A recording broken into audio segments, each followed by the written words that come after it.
और फिर आता है वरुण, और यही इनका क्रम है। ठीक है, सौरमंडल के ग्रहों का क्रम क्या है?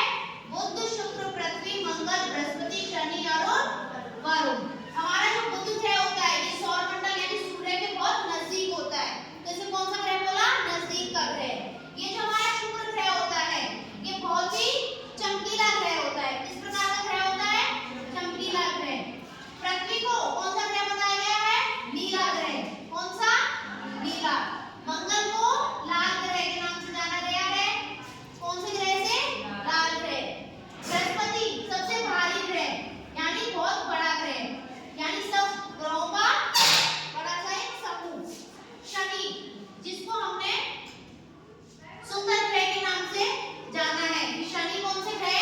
सुंदर ग्रह। और अरुण और वरुण जो हमारा अगले ये जो ग्रह होते हैं सबसे दूर का ग्रह क्या कहा गया है? शनि, अरुण सॉरी वरुण को सबसे जो दूर का ग्रह वो क्या है? वरुण।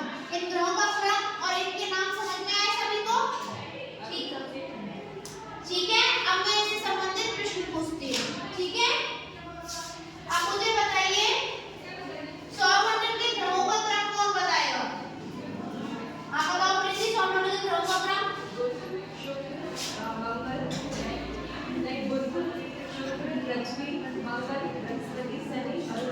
बहुत ही अच्छे, बैठो बेटा।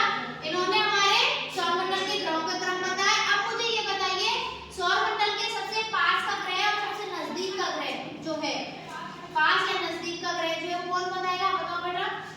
सबसे पास का ग्रह, बहुत ही अच्छे। सबसे पास का ग्रह क्या है? बुध ग्रह। और सबसे दूर का ग्रह